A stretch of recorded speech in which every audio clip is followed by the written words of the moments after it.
માધ્યમિકના અધ્યાપકો, સંસ્કૃત વિભાગના અધ્યાપકો અને મને જ્યાં સુધી સમજ છે ત્યાં સુધી ભાષા ગુજરાતી અને સંસ્કૃતના વિદ્યાર્થીઓ આ કક્ષમાં ઉપસ્થિત છે.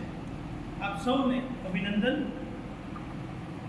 સૌથી પહેલાં તો ગુજરાતી વિષય શરૂ કરવાનું સપનું મારું બહુ જૂનું હતું. નરસિંહ મહેતાના નામથી શરૂ થયેલી યુનિવર્સિટી ગુજરાતી ભાષાનો આદ્ય કવિ નરસિંહ મહેતા ગણાય.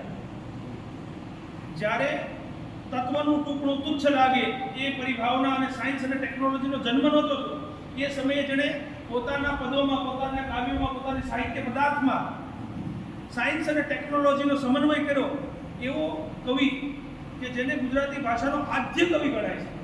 એના નામની જ્યારે યુનિવર્સિટી શરૂ થઈ હોય, એના નામથી યુનિવર્સિટીનું નામાભિમાન થયું હોય, ગુજરાતીના અધ્યાપકો અને એની ટીમથી સૌથી પહેલાં સારામાં સારા કરિક્યુલમ બનાવવામાં આવ્યા.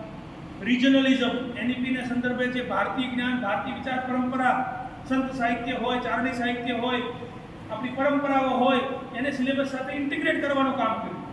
ઉપરાંત આપણા વિસ્તારની જે બાબતો હતી એને અભ્યાસક્રમમાં પણ મૂકવામાં આવી. એટલે એ બધી બાબતોને હું અભિનંદન આપું છું. અને ત્યારબાદ જ્યારે મોકો મળ્યો, તક મળી, સમય મળ્યો, સંજોગો મળ્યા, પરિસ્થિતિ મળી, એવા સમયમાં આપણે ભાષાના બે ભવનો, કારણ કે એનઈપીની અંદર એબિલિટી એન્હાન્સમેન્ટ કોર્સ થકી એઈસીમાં ભાષાનું એક અનેરું મહત્વ આપ્યું છે.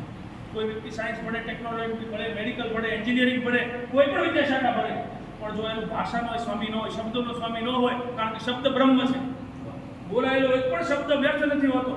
અહીં ત્યાં ગમે તે ફરતો હોય છે, એટલે શબ્દથી માગેલું, શબ્દથી વિચારેલું, શબ્દથી પામેલું જો શ્રદ્ધા હોય તો શ્રદ્ધા સ્વરૂપે તમને ચોક્કસપણે મળતું હોય છે. અહમ સંસ્કૃત અભિલાષી અસ્તિ, સંસ્કૃતમ દેવ ભાષા અસ્તિ, સંસ્કૃતેને સંસ્કૃત તસ્ય પ્રયોગમ કુર્યામિ. સંસ્કૃત માત્ર એક શિષ્ટ પ્રશિષ્ટ શાસ્ત્રી ભાષા ન બની રહેતા, જનજીવનનો ભાગ બને, વ્યવહારની ભાષા બને. સંસ્કૃત ભાષા દ્વારા આપણા વેદ, ઉપનિષદ, પુરાણ, શાસ્ત્રો, સંહિતાઓ, ઋચાઓ, આ જે બધી જે ભાષામાં લખાઈ છે એ સંસ્કૃત ભાષામાં લખાઈ છે.